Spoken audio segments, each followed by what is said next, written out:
Dear students, in the last class we have studied about the basic equations and some fundamental about the synchronous motor drive. Now in today's lecture we are discussing about some other feature and characteristic about the synchronous motor drive. The first is the operation from fixed frequency supply. We already know that synchronous motor is not a self-starting motor.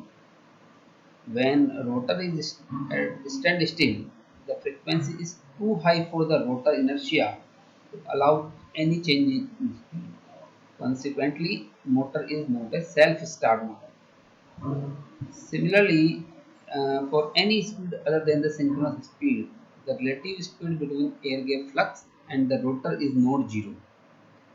We know that the relative speed between air gap flux and rotor flux should be zero. Both are running on the same speed. That's why it is a synchronous motor synchronous speed.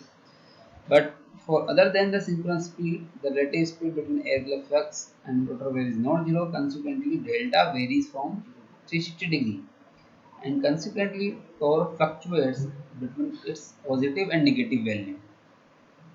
So some the torque component of positive and negative value, when we sum it or we can average it, the net torque remains zero.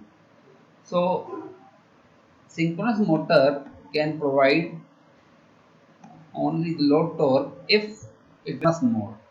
So when if rotor is brought close to synchronous speed by some starting method, then DC field is excited. The synchronous torque assisted by the damper winding torque is able to pull the rotor into step with the rotating field after a short duration of hunting.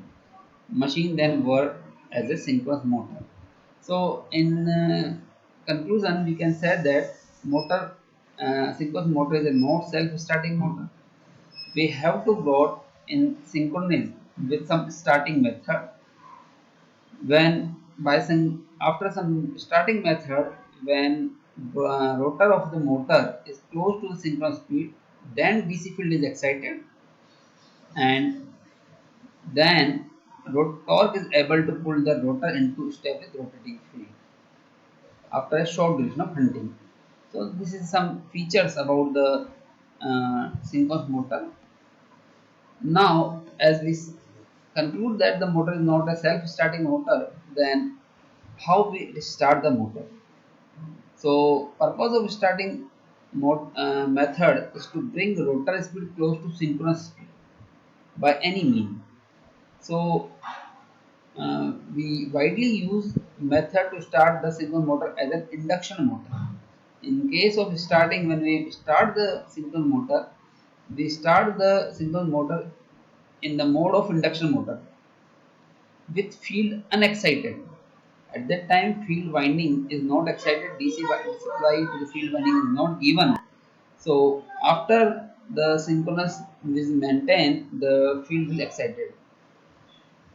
So, damper winding survives as a squirrel cage rotor, and the motor will run in case in the induction mode, and after the speed will reach at the synchronous speed, it will come in the starting in the synchronous.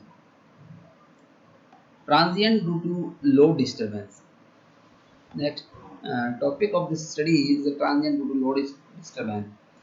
We know that the steady state stability limit T is equals to T max sin delta, where T max is equals to 3 VE excess omega ms.